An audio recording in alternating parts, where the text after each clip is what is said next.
With Seth Rollins continuing to take shots at CM Punk and more, this is Wrestling Rambles. My name is John, and you're watching the Wrestling Report. Before we move on, make sure you subscribe to Wrestling Rambles with notifications on, and don't forget to like the video.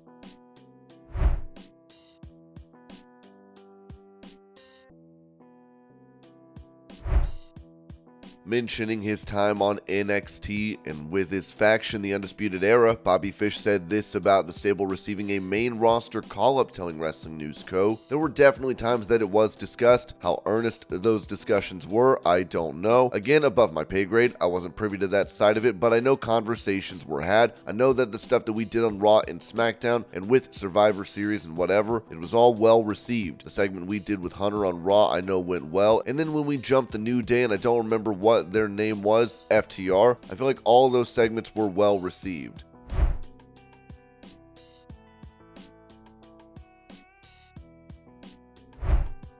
Noting how a documentary on him will be coming out soon, AEW's Mark Henry said this on Kurt Angle's podcast. There's a documentary on my life being released in January. There's a documentary on A&E about my life. People are going to find out a lot more about me than they'd ever heard. I don't want to give nothing away, so just keep your ears open. It's going to be big. It's going to be one of the bigger ones they've ever done. There's a lot of ground to cover, almost 3 hours.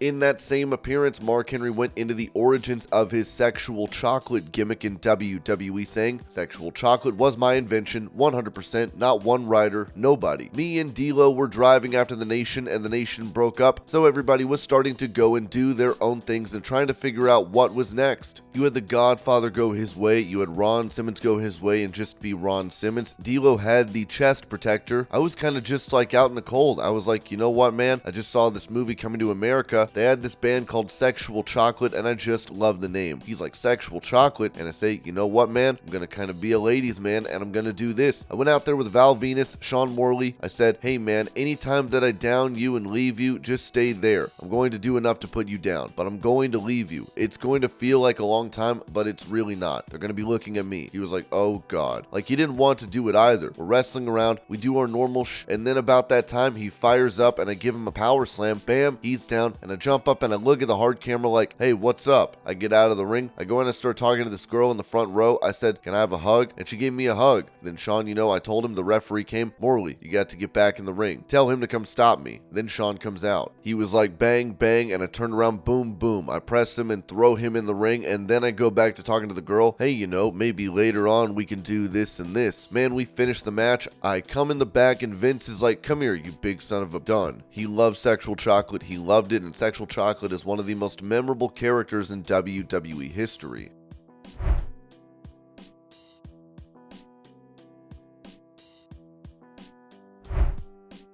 A user on X wrote that Ricochet needs a lot of work on the mic, as the man himself replied, writing, "I think you mean opportunity on the mic."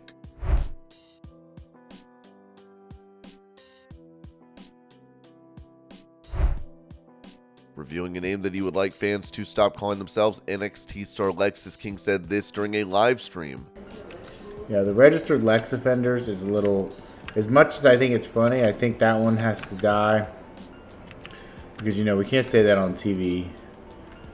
And it's just a little too, I appreciate the creativity, you guys. What are they, Lex Offenders? They call themselves the Lex Offenders, yeah. Isn't that funny? Huh? What?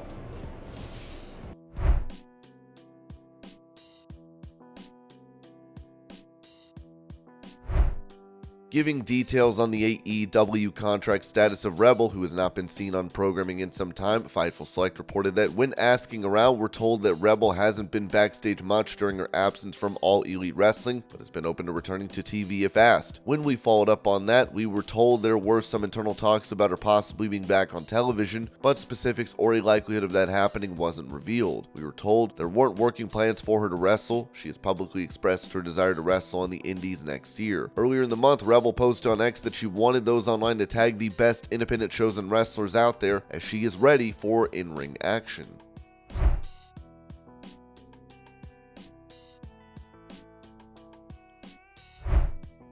For details on his AEW disciplinary committee role, Bryan Danielson told the Daily Mail, "It's not something I get paid for. I'm just like the other wrestlers in the sense of I don't have a contract outside of being a wrestler contract. But I was honored to take on more when they asked me to take on more roles backstage." That sort of thing, that's something that I'm kind of looking at going forward as far as like what other things can I do besides being in the ring that could help. So yeah, so it's been good.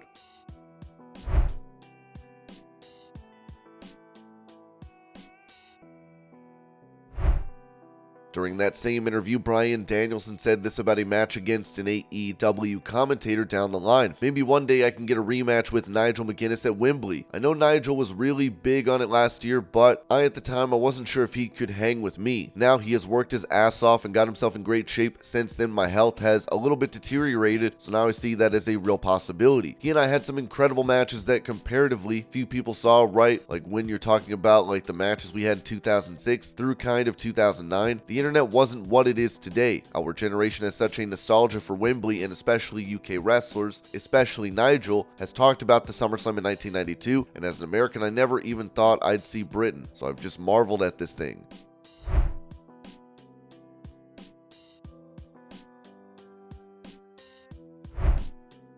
With the WWE on Fox account calling Bobby Lashley and the Street Profits "dem boys," which is how Mark Briscoe and his late brother refer to themselves, he responded to this writing, "For real? This is hilarious. Triple H, whoever runs this Twitter should probably be fired for lack of knowledge, or they need the taste slapped out of their mouth for lack of reverence." Hours later he added, "Oh yeah, that's why I quit posting on Twitter. Just log back on. Wow, some of y'all are wild. I just miss my brother. That's all, and I got a little in my feelings when I seen the Fox post. Triple H ain't gonna fire nobody. Times is tough. Love y'all. Take it light, people." Maria Kanellis chimed in writing, "So disrespectful and tone deaf. These are the only dem boys. I said what I said and shouldn't have deleted it. The magic is in the friendship, the memories, and the people you help. The Briscoes have helped and elevated everyone around them. This was from 2 years ago. There was something about that night, like we knew that was the last match we would all be together." Maria would end up deleting her ex account following backlash that she received, as she wrote, "I think I'm about done on this particular platform. It's too crazy. Disagreeing is one thing. Threatening my family, name calling, ageism, racism, family planning, shaming, religious prejudice, and sexism is all too much. I will keep my Instagram, but it's about time to move on from the negativity."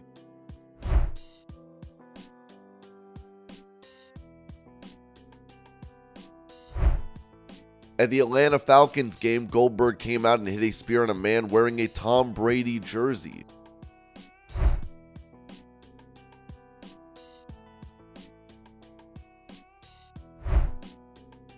Recalling his run in AEW, Tully Blanchard was asked if anyone in the promotion came to him for advice. As he told Wrestling Shoot interviews, "Nobody. As far as I know, Arn Anderson or myself, nobody ever came to us. I don't know that. My mind and the world that I came from in this business, I don't know if there's anything that I could offer, because I don't know how to do what they do, because it is okay, I'm gonna do this, and the fans have to cheer for it or boo it or be quiet. But the match never changes. Whereas if I did something and the fans didn't react, I changed course right then. But I had that ability because my job was to make people scream. I don't know that they really know how to do that, be spontaneous anymore."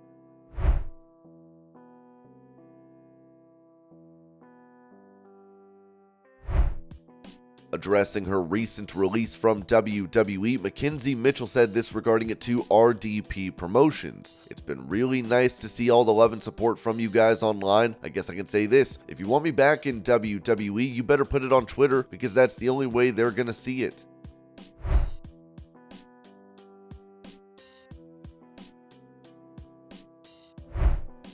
At a WWE live event, Seth Rollins would once again take shots at CM Punk. Here's the clip. CM Punk! CM Punk! CM Punk!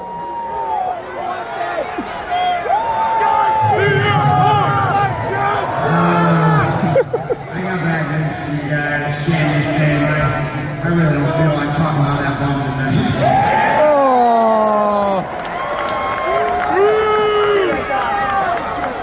Instead, I'd like to take a second to express my gratitude to each and every one of you guys. And spending your Sunday night from all of us in the back, everyone in WWE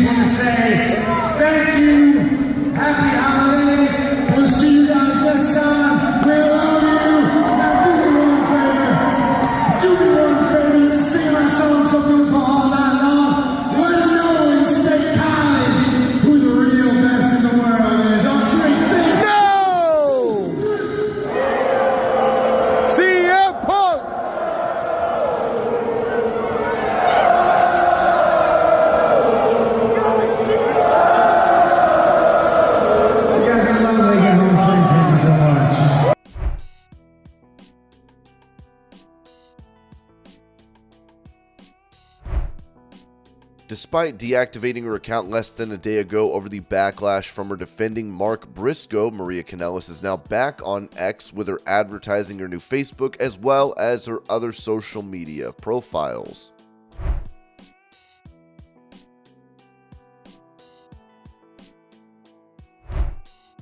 Mentioning the situation with the UK and US IWGP titles, as Will Ospreay was the reason for the rebranding of the belt, the NJPW chairman said this in a statement. The IWGP US Heavyweight Championship came into being in July 2017 to mark NJPW's first major event in the United States of America in Long Beach. After its introduction, it became the symbol of NJPW competition in the USA. In the years that followed, the title would be defended in Japan, becoming familiar to Japanese fans as well. However, with the introduction of the IWGP UK Championship this summer, there was confusion among fans as to the status of the title. With that in mind, this new championship combines and adds to the US and UK Championship roles and will be called the IWGP Global Heavyweight Championship. As a result, January 4th's three-way at Wrestle Kingdom between Will Ospreay, Jon Moxley, and David Finlay will officially determine the first IWGP Global Heavyweight Champion.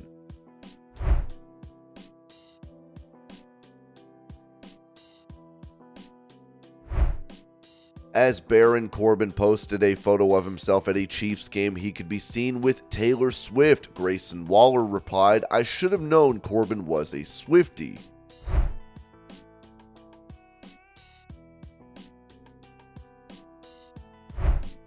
When it comes to the success for a WWE Premium Live event set for February 24th in Australia, PW Insider noted that the WWE Elimination Chamber Perth event has already moved in excess of 45,000 tickets. WWE will be sending talent there shortly to do promotional work to push the show.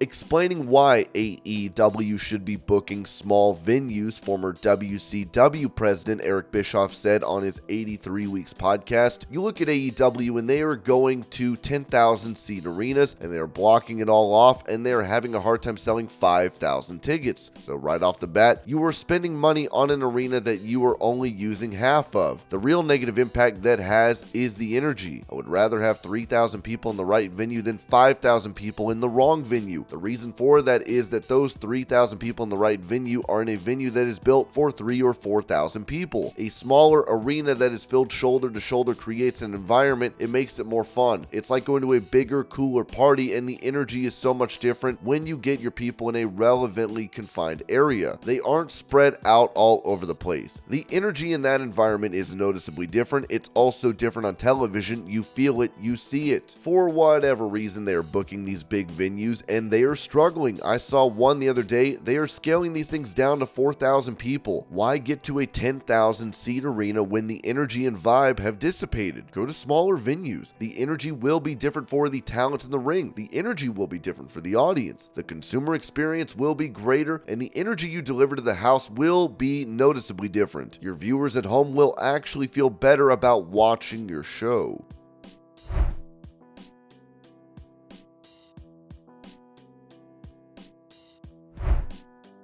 In an appearance for Deadlock Pro Wrestling, former WWE stars Mansoor and Mason Madden made their entrance and way to the ring. Here's the clip.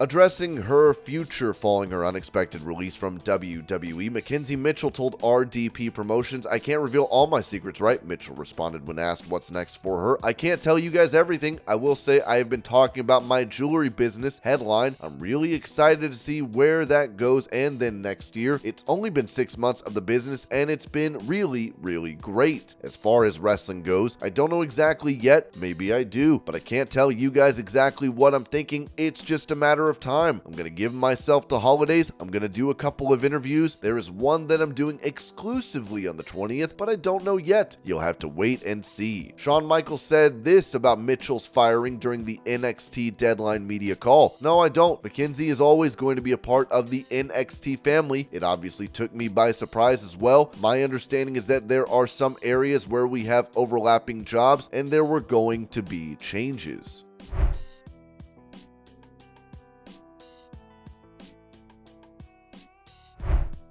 With him having been out of action from WWE, fans are wondering when AJ Styles will come back. Ringside News said this regarding it. As per a report from PW Insider's Mike Johnson, who revealed it on his Hotline show, Styles' return to WWE programming is imminent. It could be any week now, but this is up to the creative team at WWE who are figuring out the plans for him. Johnson also noted that Styles was initially supposed to be back 3 weeks ago, though there is no information as to why that didn't happen. Styles' last appearance entailed a match against Finn Balor back in September. He was written off TV after he was attacked by the Bloodline. Interestingly, Styles was even locally advertised for last week's SmackDown episode, but this didn't happen for reasons which remain undisclosed.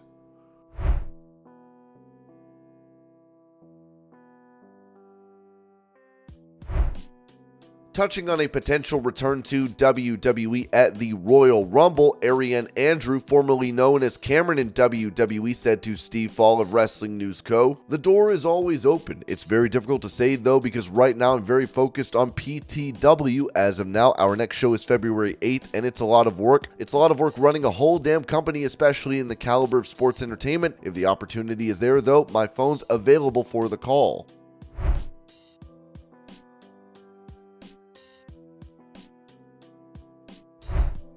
For the latest on MLW's lawsuit against WWE, which looks to be all but over, Brandon Thurston of WrestleNomics wrote on X that WWE and MLW have come to a settlement in the antitrust case against WWE. Lawyers for both companies filed today. The parties are in the process of completing the final settlement documents and expect to file the appropriate dismissal papers within the next 30 days.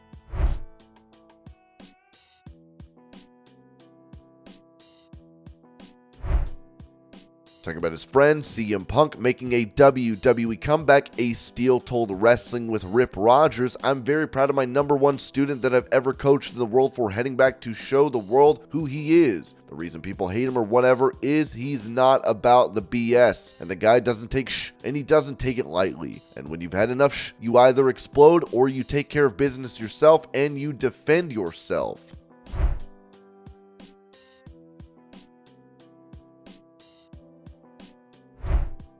Going over the merchandise sales of CM Punk since his WWE return, Ringside News wrote that on the night of his return at WWE Survivor Series on November 25th, 2023, CM Punk's merchandise sales exceeded expectations, reaching well into the six figures, according to PW Insider. This extraordinary drawing power is a testament to Punk's enduring popularity and the anticipation surrounding his return.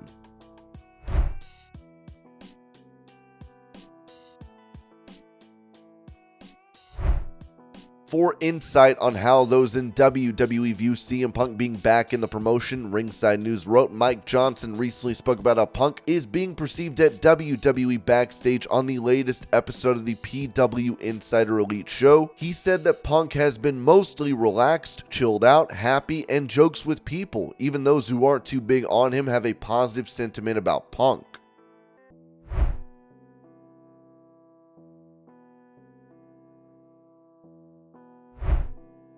It appears that Seth Rollins' WWE deal is set to expire next year, as it was said that. Fightful has learned that Rollins is in June of 2024, and as of a couple weeks ago, there haven't been discussions regarding a contract extension. As you can imagine by his placement on the card, Rollins is well liked and respected within the company, and we're told that there will obviously be an offer made at some point, with WWE sources even indicating that he'd be made a priority. When asking a WWE official, we were told that we would not dispute that information as it pertains to his contract being up next year and that Rollins would be made a priority.